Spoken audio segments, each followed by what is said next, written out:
That's something you all know that you have to go through to become certified, and that's part of why you're here.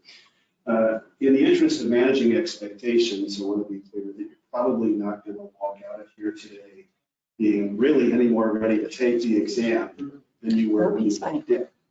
However, we do want to give you an idea of how to prepare, what strategies to use, what resources are at your disposal, and the plans that help you to develop a strategy for getting everything you need in order to go through the exam.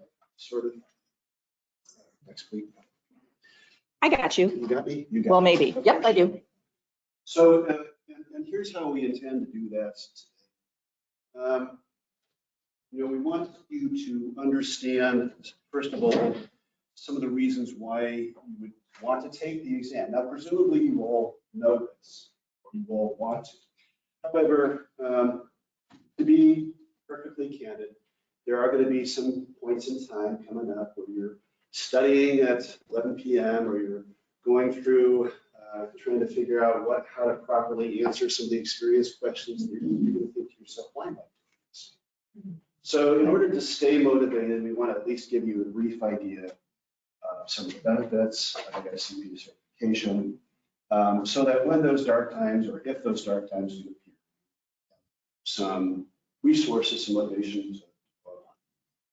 We'll then talk about the application process. This is going to be particularly important for you all because this has changed over the past couple of years. There are probably some tweaks that we can expect to see over the next year or two.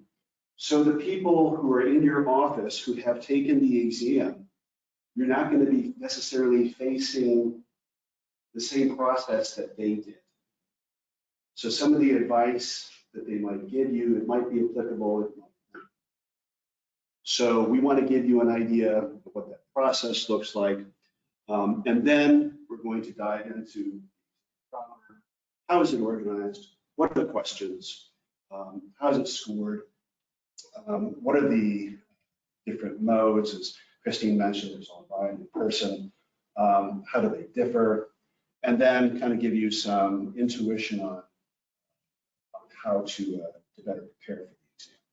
So we have Christine will share some insight, and we have another recent test, successful test. Who passes AICP is going to come in and share his wisdom. So our objective today is to help you to calm down. It's been my experience, and I won't speak for you two, but it's been my experience that people who are coming to the exam are generally competent professionals who are experienced and know what they're doing, but they tend to step on their own toes and get in their own way. So, and it's because they're nervous or they don't know what to do. So we want to help you maintain an optimum level of emotion so that you're motivated, yet not overly worried. Next. And the idea here, of course, is that we're going to help you manage and maximize your chances of success. So we're going to give you an idea of the resources that are available to you to help prepare, and kind of mentally, and when Sean comes in, give you a sense of from a recent test taker, some of the things that he went through. I know from just as an example, I know from prior talking to Sean that he was taking his exam when the mask mandate was still on. So one of his pieces of advice was to take, if you're going to do a practice exam, take your practice exam with wearing your mask. Just little stuff like that. So, next slide. Sure. So it's been left to me to talk about, why do we want to take the exam? Well, obviously, you all are motivated, passionate professionals who want to advance your career. That's probably the most obvious reason. AICP or people who have their AICP tend to have higher earnings than similarly educated, similarly experienced professionals. And upper level positions are increasingly either recommending or outright requiring credentials to education for those positions. So to advance within the profession, to advance your career, you have higher levels of responsibility. It's desirable and opens up doors for you to have your certification in place. Another reason is that it shows your commitment to participate in a community that's governed by shared principles and values. Ethics, for example, one statement of values that we share. And it also demonstrates that, those of you who went to planning school probably had the experience of being in your first job and thinking, wow, they never taught me a lot of what I'm supposed to be doing today. Well, the AICP is one way for you to be able to demonstrate that you know not just practice, not just theory, but practice. You know how to put the ideas in motion and move the discussion in your community forward. And then, this is my personal take, I'm trying not to get philosophical. It gives you a sense of solidarity and community with the larger profession. Whether you're in transportation or land use or community development, being an AICP and being a member of the AICP community means that you're part of a community that understands what it is that you do and what you go through on a day-to-day basis. And sometimes what you go through is not very much fun. Some of you may be in communities where you're the only planner or 2 or 3 planners. Who is the community of professionals that you reach out to with advice or support? Well, the AICP is one such community that you can rely on. So enough of soapbox. I want to talk for a moment about what the application process looks like. And then I'm going to turn it over to the others to kind of talk through some key ones. The process looks very different than it did as recently as 3 or 4 years ago. This is primarily the result of an experiment that was done. Maybe some of you were part of the AICP candidate program, where if you went to a school that was accredited, you could take the exam immediately upon graduating, and then all you had to do was experience. It used to be the case that you registered for the exam when you had the appropriate amount of experience. You filled out some essays, and no longer essays, that's another change. The essays that demonstrated your understanding of the profession and demonstrated that you had the credible experience, and the exam was the last thing you took. The unintended consequence of that was that a lot of people started to view the application, the essays, as permission to take the exam. Whereas in fact, AICP views both the experience and the exam as equally important components of the certification process. So in fact, my experience was that, I think this was actually from National, more candidates had difficulty with the then essays than they did with the exam. A higher proportion of people were held up at the essays than they were. Now, don't let that panic you because they're no longer essays. We'll get into that. But it serves to illustrate the point that the exam and the experience are equally relevant components of the certification process. So now the way they've structured it now, and this is from the website, you register to be part of the process, you take the exam at an appropriate time, and then you, after the experience period is up, you fill out an online questionnaire that demonstrates that you meet all the experience requirements. Now, initially, I'd be interested in your take on this. It wasn't necessarily an order. You could do it in either order. Is that still the case? In terms of like the exam The and the exam applied. and the Nope. experience Boop, boop, boop. is now linear. They just flipped the process.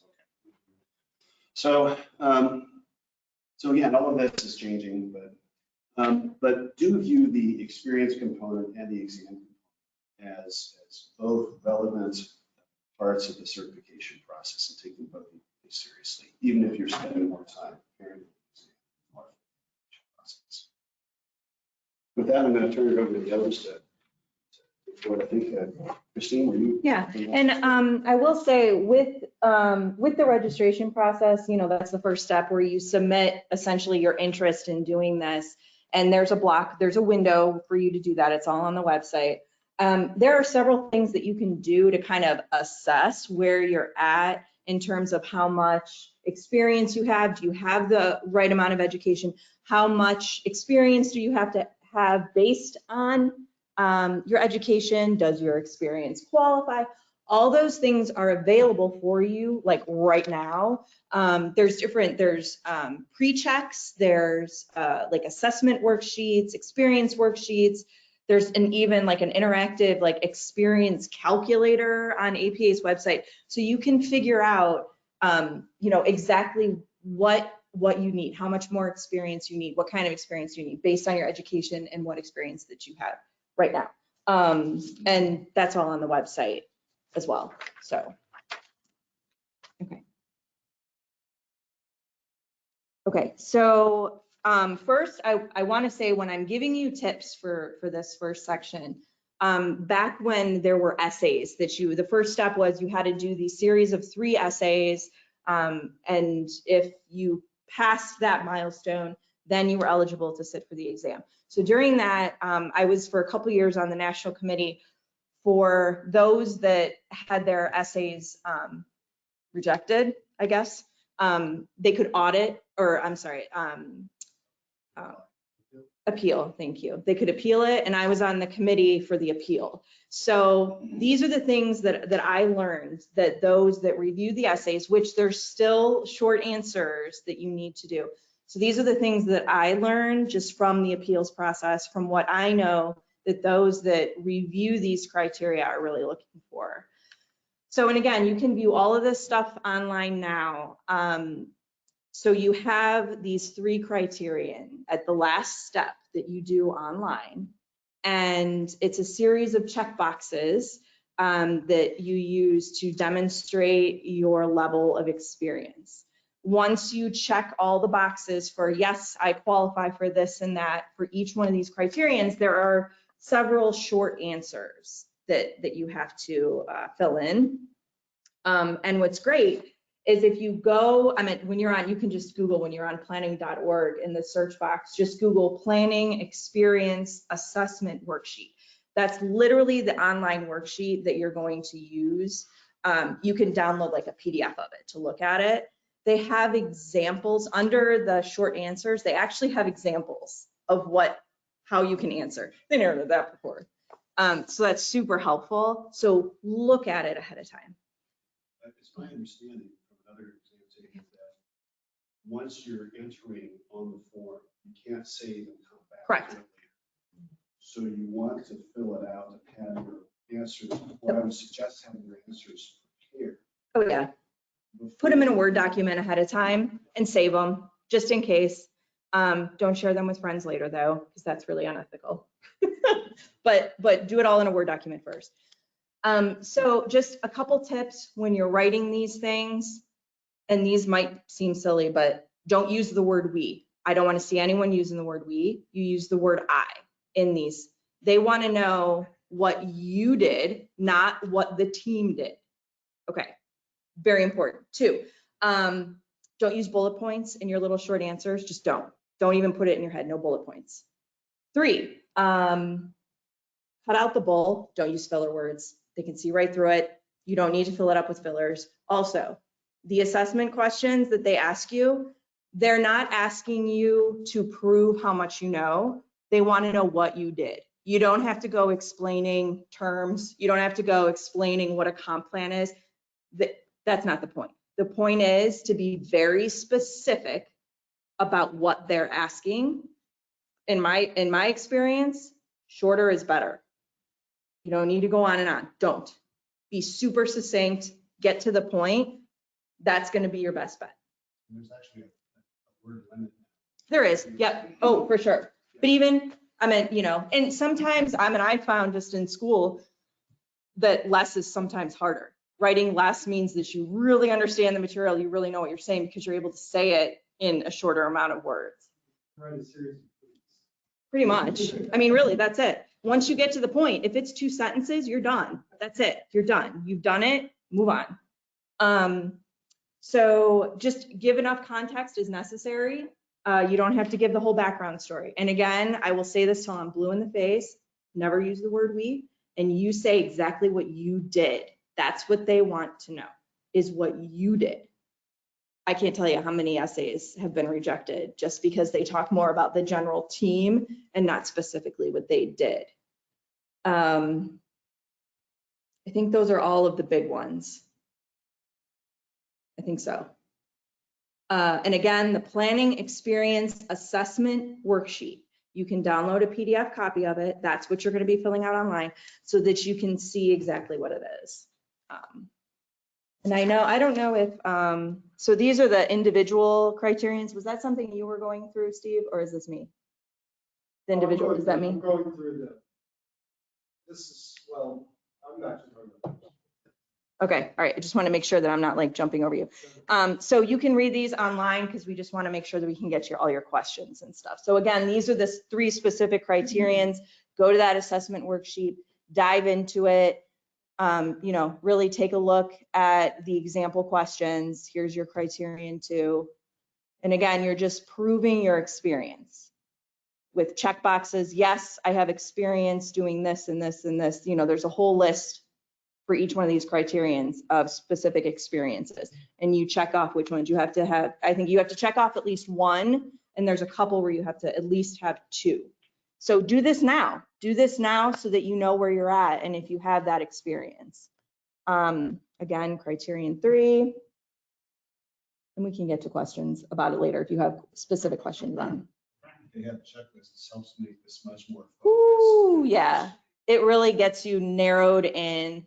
The other thing is they're going to ask you with these criterion questions, with these little short answers, they want you to use 1 example from the list that you checked off of your experience. 1, not 3. 1. Yes. Okay, I'm done. Oh, this is me again.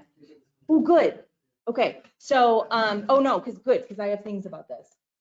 So again, here's the 3-step process. Your initial registration is $255. Right now, APA through your chapter has scholarships, diversity scholarships available.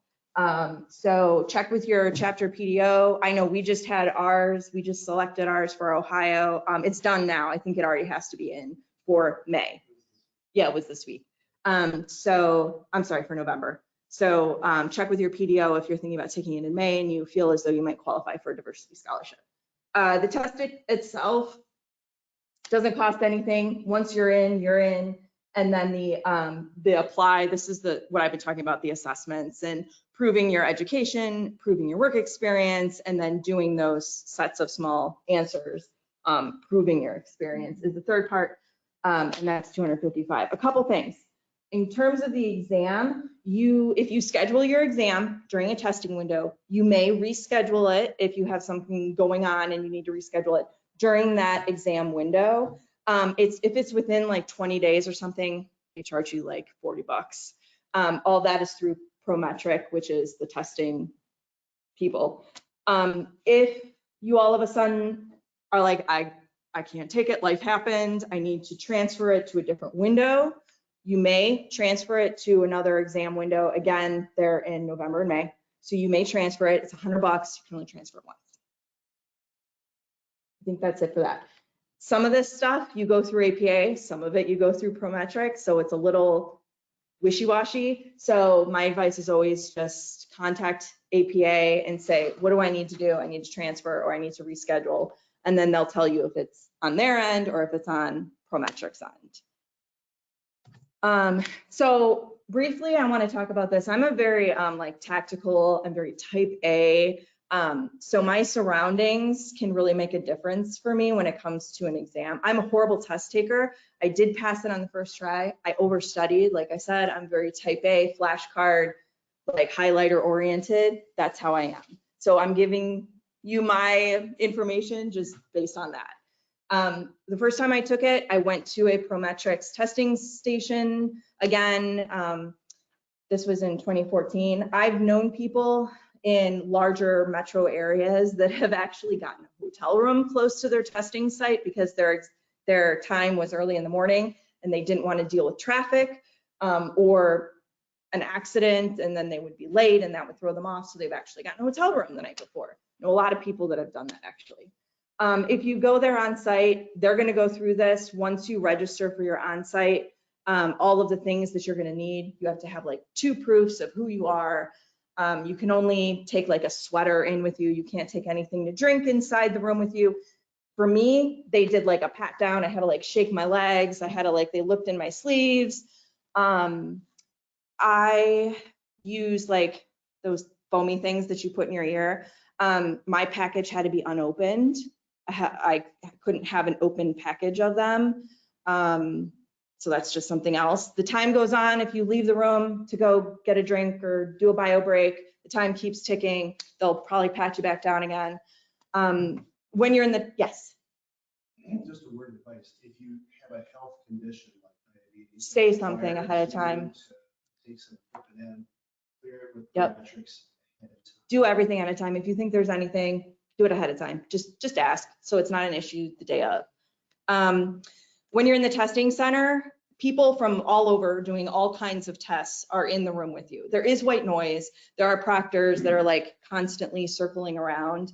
They also give you headphones when you go in there. I'm telling you, there was someone who was writing a very like intense essay and they were very upset about it. I could hear like every click of the keyboard, and this person was like halfway across the room. It was just, it drove me nuts, but it is what it is.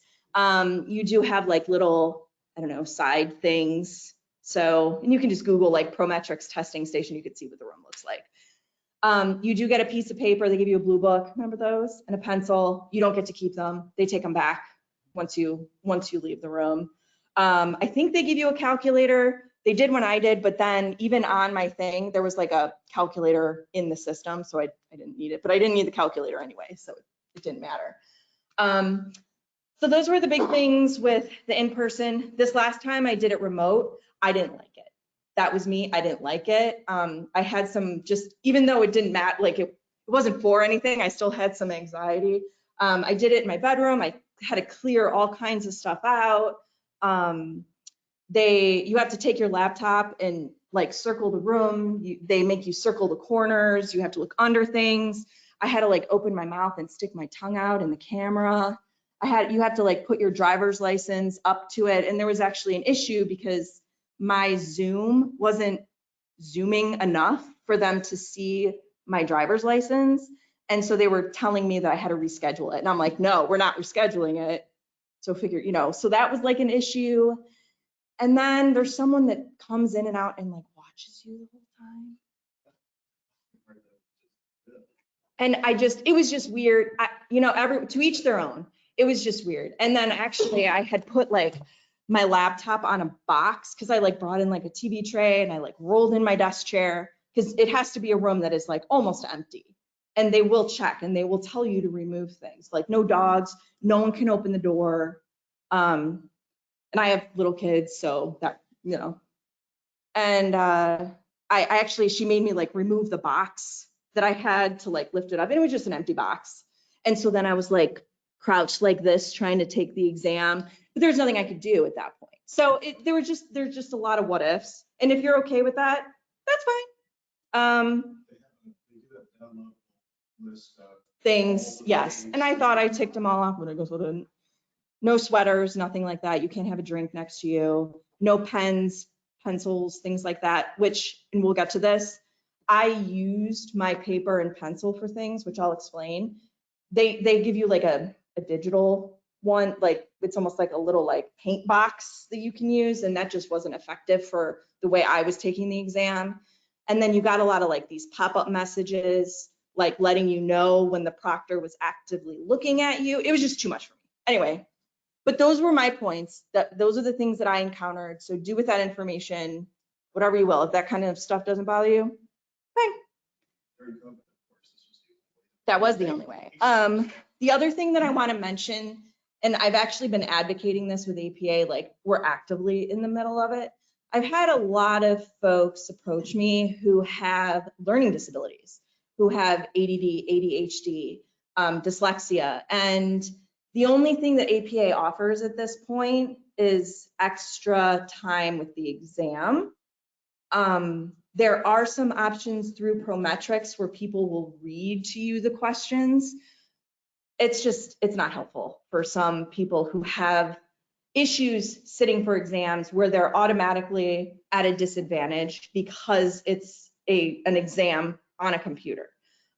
So there's no answer to this now, but just so you know, if you are one of those people, I got your back. We are actively looking at ways and alternatives for people to take an exam who have an issue where the current options or list menu isn't working.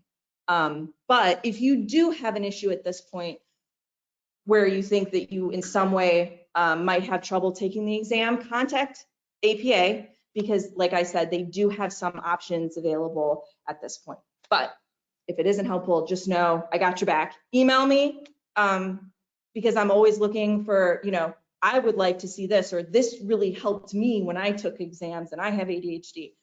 Let me know, tell me, so that I can help advocate for you. That's it for now. I'll be back. So this is the part of this session that could actually become an entire course, an entire weekend, and you can see lots of this online through various resources that we will provide you.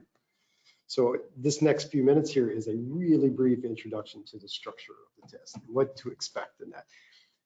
The APA website is fantastic. There's nothing here that I'm going to tell you, very little that's not on there. So this is really kind of an idea. Keep in mind, so our goal is to reduce anxiety here. So really what you're doing, part of it is that, it tests your knowledge and skills, but a lot of this is about how you think. There's a lot of logic, a lot of situational aspects of this test. So really it's about, there's tons of scenarios. And so just keep that in mind.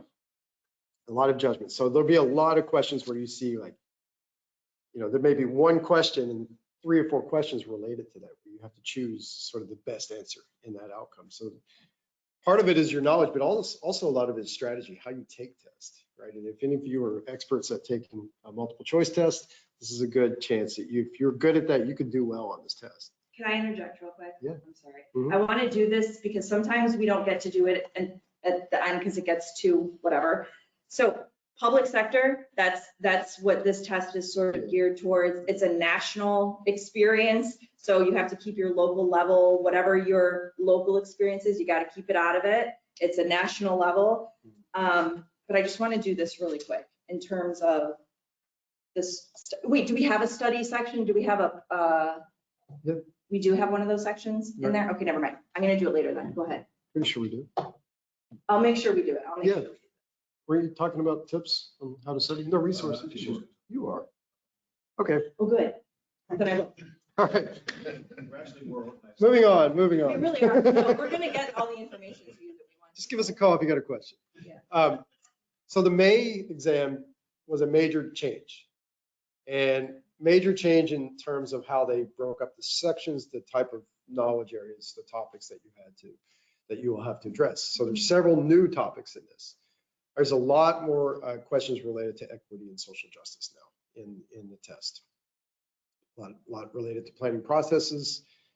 There are new sections on administration, leadership, communication, and there's this decreased emphasis on areas of practice. So they've, instead of it being 30%, now it's down to about 12. So some of these sections they've sort of broken up into multiple sections. So these are sort of structural changes in the exam. The exam is actually 170 questions. This is all online. Keep in mind, there will be 20 questions in there that are test questions that they're trying out for a future one. So you won't know what those are. Some of them you will because they're nuts. And you're like, this is absolutely not a normal question. Right. They choose the best answer of the nutty question, right? So there's a lot of scenario questions in there. And so you'll be tested basically skills and knowledge. So more skills based than knowledge based of the exam. So it's 3.5 hours and there's a tutorial. I'm not going to go into super detail of these, but this is kind of, there used to be like 5 sections, now there's 9. The new ones are the research and assessment methods, communication and interaction, plan and policy development, and plan implementation. These sections are in detail on this link. Don't worry about writing the link down. You're going to have a chance to get the actual presentation so you can go to this, but it's all on APA's website. Section 1 is research and assessment methods. This is 11% of the exam. So this is basic. So when you go to the site that I just had a link for, it'll show you all the areas of knowledge that you need to know. I'm not going to go into that. We don't have enough time to get into the details, but this is really, this is a knowledge-based approach as well. It's a kind of a balance here. Section 2 is fundamental planning knowledge. So this is really kind of history, theory. Yeah, this is other thing, not history and theory, I'm sorry. This is how you do things as a planner. Communication interaction, 13%. So these are the communication skills. The plan and policy. You're really into memes right now. Yeah, I'm really, I spent more time preparing this, looking for the right, perfect meme. It's a phase of life. It just is. We've all done it. Yeah. This is it. So, thank you. Anyway, so the plan and policy development, this is really how you develop the plan from the start to the end of action, that whole process. So knowing the steps in that. The plan implementation is obviously the post period, how you evaluate, how you look for funding, that kind of thing. Is there a dedicated website for these meetings? Oh, there's a whole planning meme yeah. website. Hello. Yeah, You don't yeah. know? There's some really good ones. Just type planning memes. There's this group called Planning It's like Peeps. planningmemes.com or something. Planning Yeah, Planning Peeps. Peeps. They've Get to it. done great. Yeah. Plan implementation is 12%. Administration and management, 6%. This is sort of just how you promote, how you do things like do RFPs. So it's a small percentage, but nevertheless important information. Many of you are probably already involved in this. Leadership, 6%. These are kind of skills area of the exam. So 6%. These are one of these things that they basically split into 2 sections. And then the areas of practice, this is the one that people spend a lot of time preparing for. And it's, it's just a few questions really. So keep that in mind. You don't put all your time in trying to understand all of the historical events or the laws and such. Just get a really solid working knowledge. Lean into your experience and the more practical side. So areas of practice, important, but keep that in mind. Code of ethics. This is one of those areas where you really need to use reason, kind of relax and think about the situation, because these will be choose the best answer. And so know the code of ethics, memorize it, be familiar with it, because you'll be applying that knowledge in this version. So make sure you're studying. Yeah. No joke, these are some of the trickiest questions. They are I'm tricky. not kidding. They are tricky. I mean, this hasn't changed a ton. The specific ethics has changed, but the way that they ask the questions. This is one of those situations where you're going to have one scenario, and then you're going to have 3 or 4 questions related to it. I recall, and that's probably still Yep, the it case. is still the case. Yeah. So, There are a couple of those. so yeah, that's important. Was this? Yeah. We're going to do this. Yeah. So keep in mind, I have a QR code here in a moment. So all these things that we're talking about, you can access that. All right, get your pencils out. So The first thing that you need to do, and I know like you're looking at all of these like sections, you're like, oh shit, what am I doing? Go home, go into a quiet room, light a candle, get something to drink. Take a look at the list, it's online, and it kind of breaks down each one of these sections, kind of breaks down. You need to have a heart to heart and determine, rank all these sections from what you think you know the most to what you know the least. And you're going to start studying from your least knowledgeable up. That's how you got to do it. You can't study at all, but you need to have a heart to heart with yourself and really think about what you know and what you don't know. I'm not going to lie. These exam questions are funky. They're sometimes worded funny. They're worded backwards. You think that it's asking you what the best answer is, but it's actually asking you what like the least best answer is. The questions, you have to look at it. You have to like step out from your experience essentially and look at it from these questions from an APA perspective, from a very national perspective. Also, and you're not going to like hearing this, but in some cases, A through D, they might all be right answers, but they want to know what the most right answer is, which was the hardest part for me. Taking practice exams is the only way that you're going to get better at it and that you're going to start to understand the patterns of this exam. So yeah, there's an element of what you know, but there's also an element of a skill at taking an exam. I'm just telling you what it is. So I hope no one is like, okay, well, bye now. So Some of these materials they may not. this is also true, and I'm going to tell you that because like, you know, like we talked about, this is a new exam, so some of this stuff might be a little bit outdated. It can still be helpful. So the webinars that the Florida chapter, I think Joey's name. Yeah. Those were done in recent months. Yep. And reflect the new test. Right. So there's sections. We recommend doing those webinars. Yes, and we'll talk about that. That's all on here. We'll talk about it. All right, so look up here.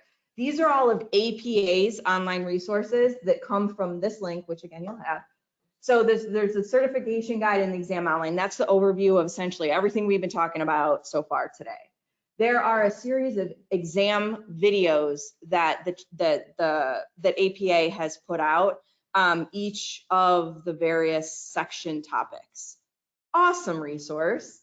The APA Planning and Law Division cases. All right, here's the thing. There is a section on law, right?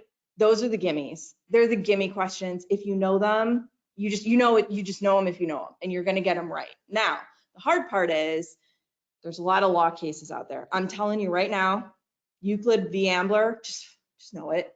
It's like it's been on both of my exams. Like it is. It's on everyone's exam. This link to the Planning and Law Division cases is the best list I have ever seen. It is so comprehensive. It's short enough to not be a scarily daunting list. Go to that list and know those cases. Make the flashcards, just do it. The CPC exam prep history timeline will freak you out because it is long and unnecessary. Start with the important planners and the planning movements. These are two subsections within this gigantic piece of work. Know these. These guys are super important. The important planners and the important planning movements. Again, make flashcards, just do those. Those two you want to start with. Then gaze over the rest of the information. This is just my opinion on things. Exactly. You can't. You need to spend time elsewhere. But there is still an element of memorization, and this is it. Okay, obviously the Code of Ethics, Professional Conduct, the CPC study manual. This now is currently now outdated. However, it is still super useful because the information is still there. It's just organized differently. It's $15. It's a PDF. Email me. I have it, and I can email it to you right away. Okay, so textbooks, and I'm serious, I literally reference all three of these. So it's worth it if you're thinking about it or if you happen to already have it on the shelf. This book here, it's also called the Green Bible. It's more of like a neon green right now, but back in the day, it used to be like, I don't know, like a hunter green. It's really good. This also is really good. And this you pretty much just need to do because this is gonna help you with those like scenario questions. So if you're thinking about textbooks at all, because APA on their website has a list of like 60 textbooks. Come on. These would be my top 3 preferences if I were you.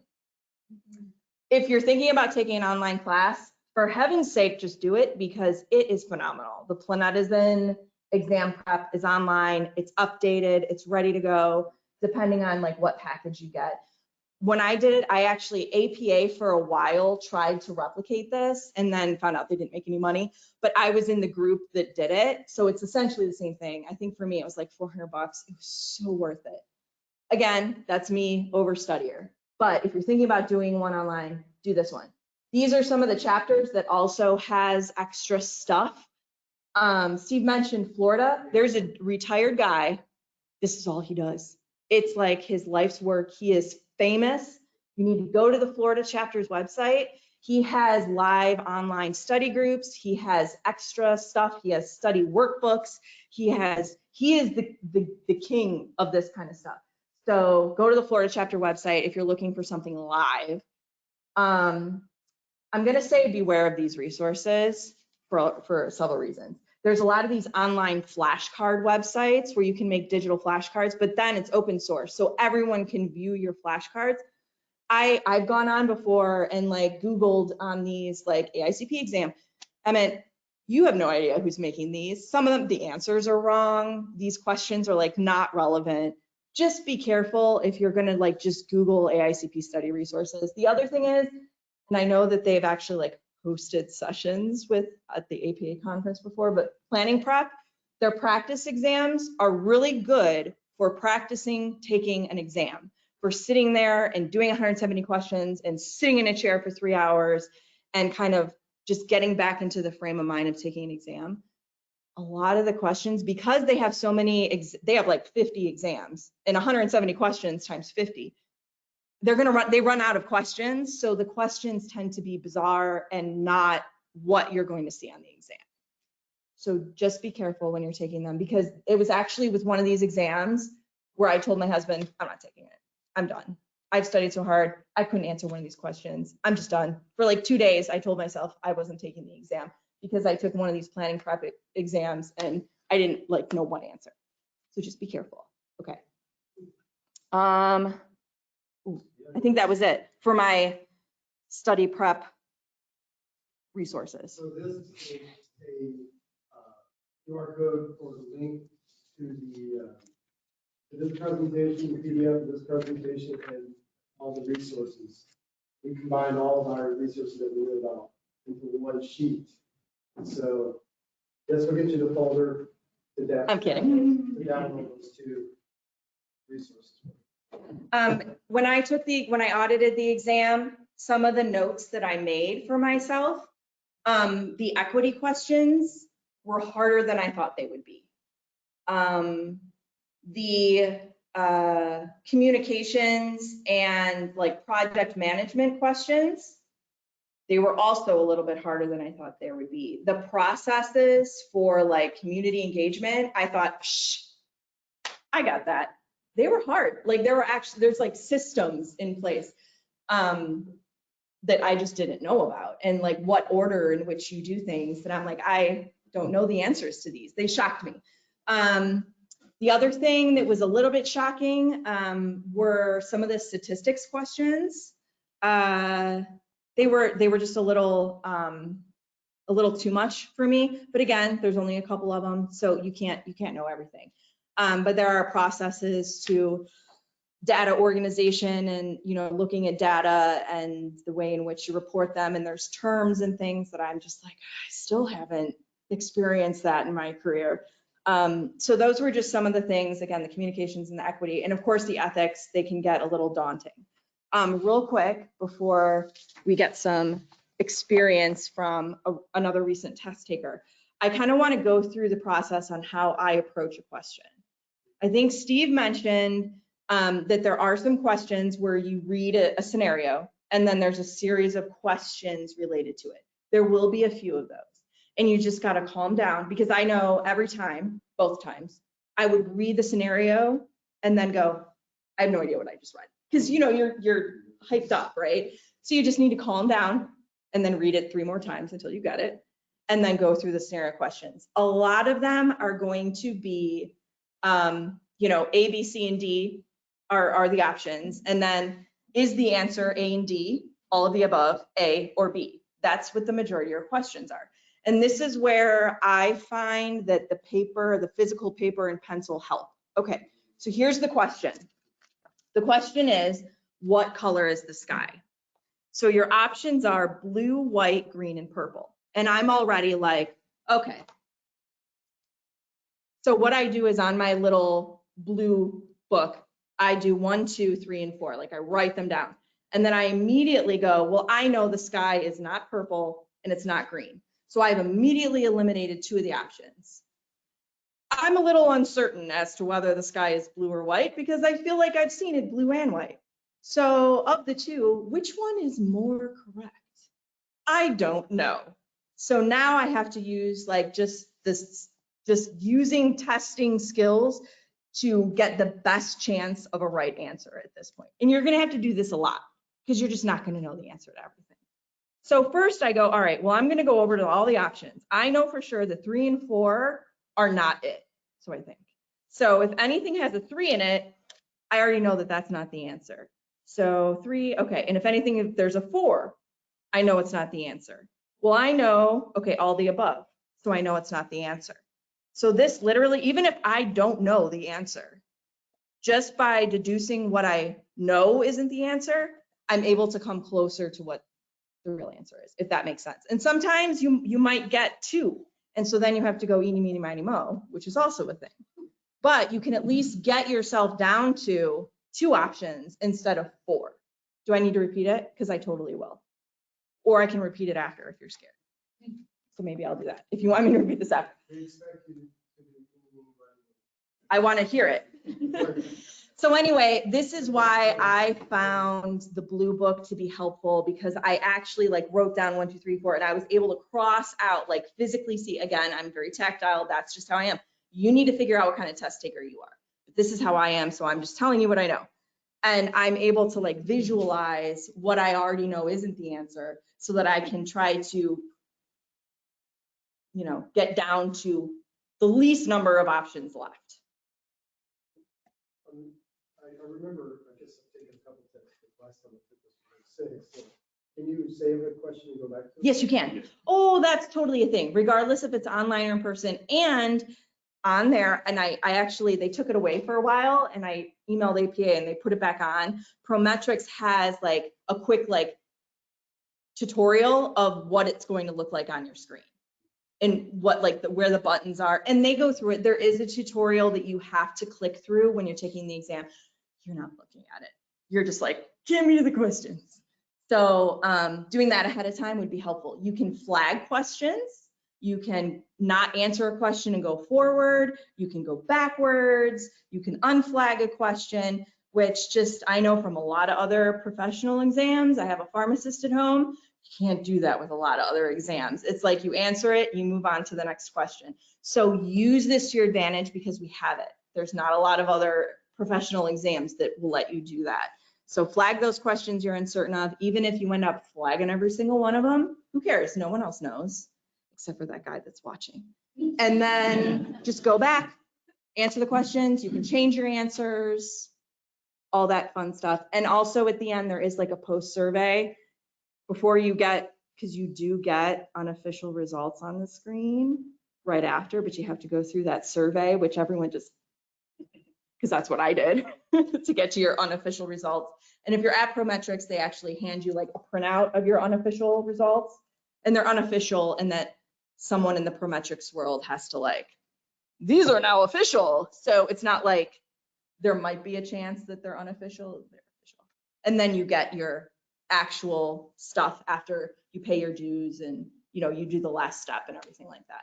If you do it online, they will email you your proof. But like I said, at the end of it, you do get your unofficial results like on the screen.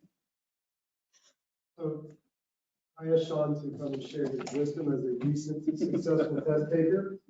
Sean, give them the greatest wisdom you could ever share. So I passed last May 21 you really hit a lot of the stuff that I was going to say. Is don't get bogged down on certain questions. Flag it and come back. You know, you've got 170 questions, and I think you've got 3 hours. So you've got, however, I'm not a math, I'm a planner, so I don't do math. That's how many minutes per question you get to do.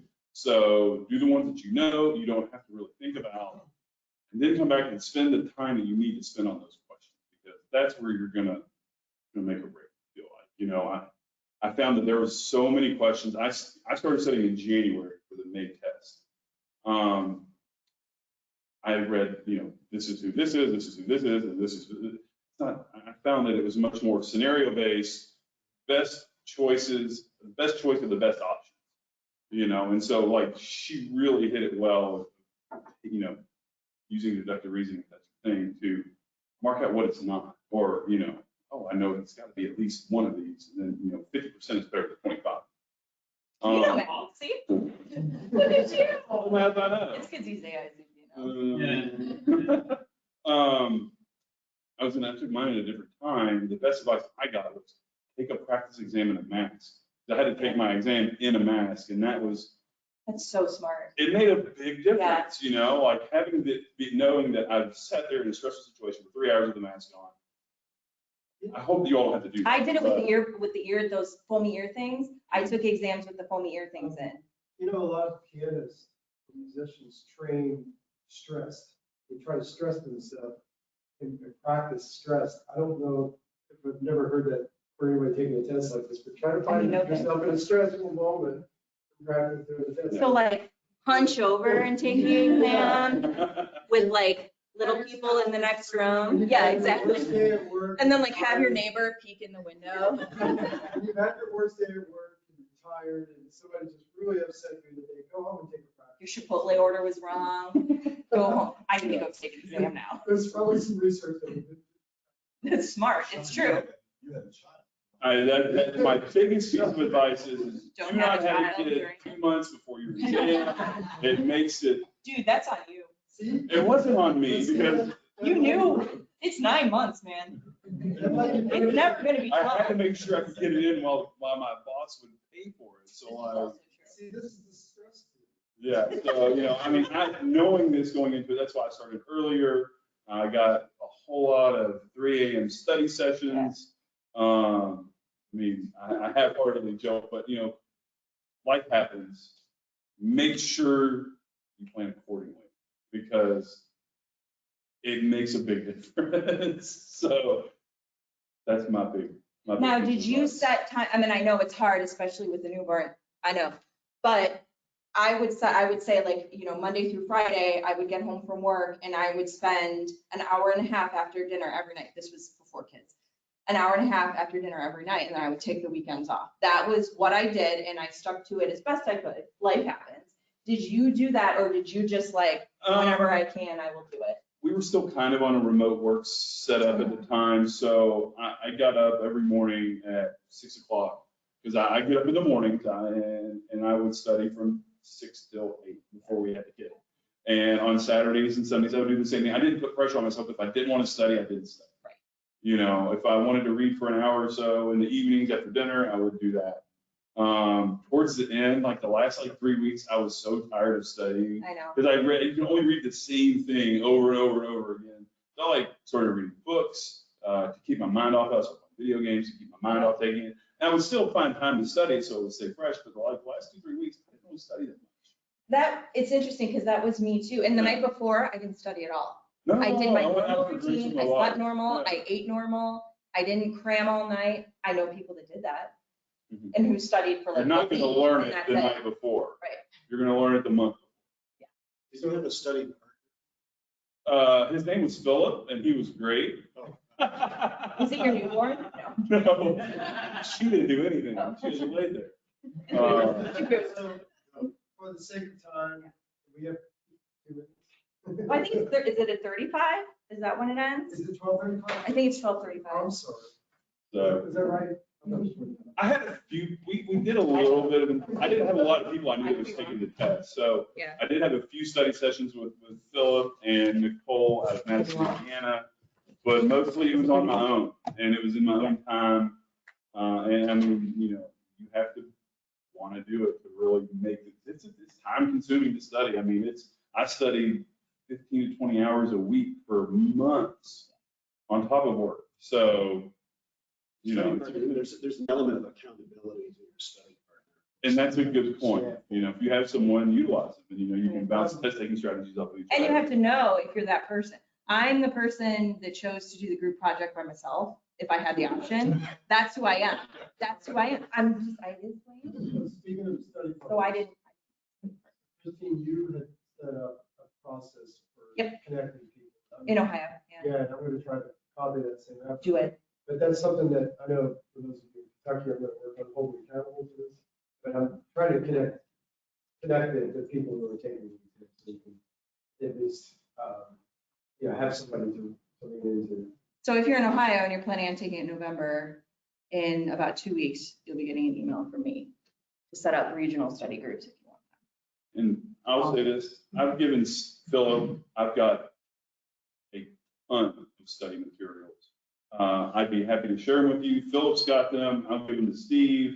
I mean, I have last year's planetizing course. I have a friend that took it 3 or 4 or 5 years ago. So I've got all of her study materials, very good. One of the neatest articles I read the whole time in years was about the Standard Zoning Enabling Act from when it was approved in 19. Isn't it It interesting? I was know, a some very of that stuff you're fascinating like, article. oh, that's really interesting. About the process of how this actually got taken care of. But Yeah. I have all this information. I'd be happy to share. I've got it on my Google Drive. So maybe we can get that up on that drive that, Yeah, The yeah, link. I mean, I'll just add it to the. I'll pass it along to Steve, Yeah. and if he wants to take care of that, or I can get to you too, Christine. But I mean, it's, yeah. you know, you pick, you know, make what you make of it. You know, if you don't want it, then that's fine. But you know, this planetary course was great. See, yeah, and when I did the APA one, I also have all of those, so I can get those. Yeah. In this book right here, someone who, actually, it was the person who ended up getting a hotel room right by their testing site the night before. He was a little like over the top even for me, which you can imagine. So a professor had literally outlined this book, but like not like a usable outline where it's helpful and terms and like 1 sentence summaries of this entire book. Now, granted, it's from like 1990 or something, but these are the principles, so they don't change so much. So we can get that also up there, and then to your planetizen, I have all of the information for my APA course that I did. I sure do. Now it's like a PDF copy of like a scanned copy of like I went to the drugstore and like scanned it on a copier. So it's like tilted and funny and old, but you can still totally, you can make it all out. And I used it. I found it to be really helpful. There's also a quick article that I'll also include in here about studying for an exam and ways in which to approach questions. And it's essentially what I just told you. And it's, from some academic, no offense, but the academic literally spent his lifetime on how people process taking like multiple choice exams and then what he learned from it. It's a really quick article, super fascinating, and I totally use the information. And he goes through different ways to approach questions. So if that isn't the way for you, where you like physically write it down, he does have other ways in this article. I'm sure they all said it. Take practice exams. I took 9 of them. And I mean, they're time consuming. It's like a whole day of your whole section of study. The only way you're going to get good at But taking. take practice exams. I think I've got a couple in the active stuff that I've got. Oh, good. Maybe. Because 5. planetizing I probably don't has know. them. And I know APA, they did 2 full-size exams too. Yeah, just take, even if you take the same one again, Just keep do it. getting the use of going through questions and processing them. Amen. So we'd like to open up questions and answers, but I have a question for you first. How many of you walked in here doubting if you were going to take it? Are now ready to go? You prepare for it. Was anyone who was doubting and it's like, I wasn't I'm doubting. I heard a couple of people say, I'm not sure if I'm going to do it. or are you still thinking about it? Yes, we were gonna. Did we muddy your water more? How many of you were ready? All the hands go up. I definitely feel more ready. I have set a goal to take it in November, and I feel better prepared. Okay. And I'm going to repeat your questions so that the online world can hear. Okay, what's your question? I want to know, are there certain things that you all suggest memorize? Memorize this versus, Yeah. you know, Right. So the question is, what do we memorize? Versus, if anything, what do we memorize? And this is where this comes in. The planning and law division cases, you got to memorize them. There's no other option. You got to know the summary of them. You don't have to know details for the cases. You just have to not know what the issue was and what the final decision was, or like what it achieved. Yeah, I was gonna say, it'll be a housing. Sign. And it'll say which case Yeah. determine or set the precedence for blank. Yeah. So those, and then in terms of the history stuff, important planners, you have to know them. And then the planning movements, the Garden City movement, how many people know what that is? Right? I know, you have to know what it is. You just have to. And you might not, I know I didn't learn the movements in graduate school, but you have to know them. it's a lot. There are. That's why I'm telling you, go to this list. Honey, I had flashcards like this because you don't know. But at the same time, don't spend too much time because they're not going to be a lot of those questions. But you have to know the biggies, and the biggies are here and the biggies are here. APA has a nice timeline, just over timeline, interactive. It is. But again, that can also be really daunting because it is super long. But you'll know just from starting to study and going over resources that there are certain movements and certain planners and certain cases that you're hearing over and over and over. And then those are the ones, like the Pennsylvania coal, that's one. I don't even remember what it was, but Pennsylvania coal. I constantly am hearing about it. Atacheck was on mine. Oh, really? Had a Okay. brick. I did the mnemonic device. Yep. Had a brick. About a brickyard in California. Bless you. I'll never forget it. Right? And so, it is what it is. But in terms of what you need to memorize, that's it. Like, you don't need to memorize the code of ethics. No. It's applying the code of ethics is more it. So those are the things to memorize. At the very basic, how many do you have to get right? How many what? How many questions? So here's the thing. I think the passing range starts at like 55 or 56. That's not 56%. No. That's a random scoring mechanism. It's sort of like your credit score. You don't really understand. No one really knows how you get your credit score. It's the same thing. There's some kind of crazy formula. You will never know. So there is no set number that they tell you that are correct. Right. No one will ever ask you. It doesn't matter. Because it doesn't matter. It doesn't matter. No, seriously, it doesn't matter. It's more like it's either a P or an F, a Yeah. pass or a fail. The number doesn't matter. But the question might also apply, what's a ballpark range? of Sure. questions you have to get? 70, that sounds. It's easy to get degrees, man. I'm telling you, P for pass. Yes. But more on like the experience part of it. So like you mentioned for like each of the categories, it's like you have to at least check one or two things. I'm just wondering, like, so I work in a very large our planning department, collectively is like 60 people.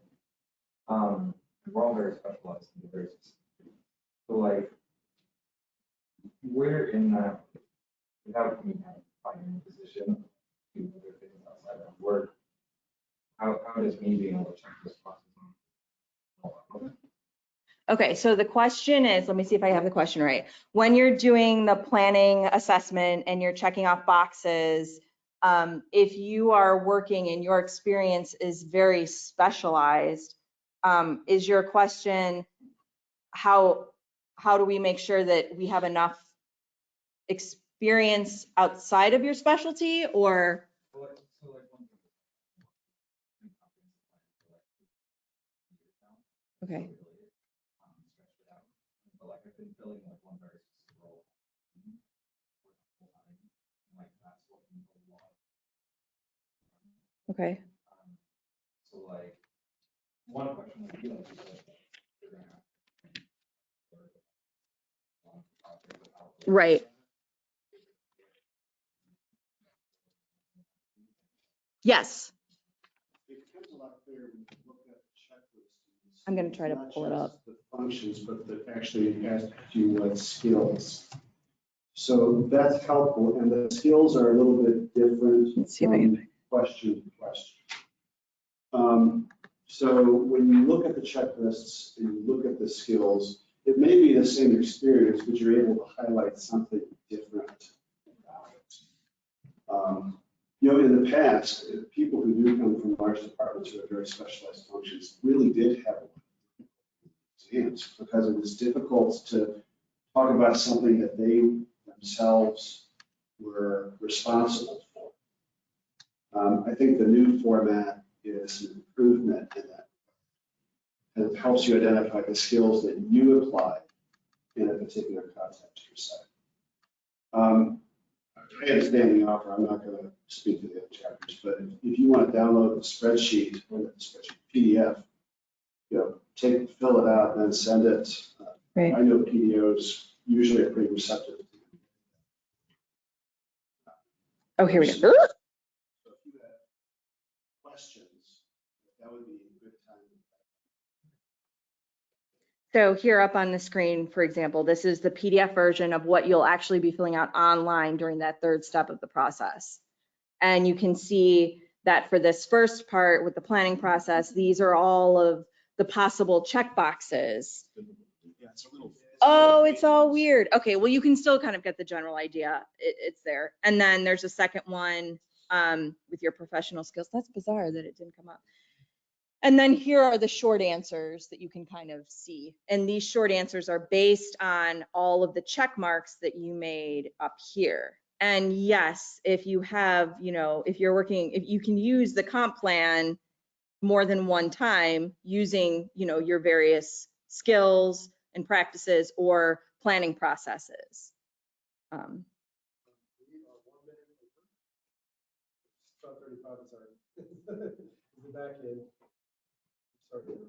No, it's totally, I'm done. I'll stay for questions. We are your resource. Yeah. That's our job. So feel free to contact any of us in your chapter. Yep. And good luck. Woo-hoo!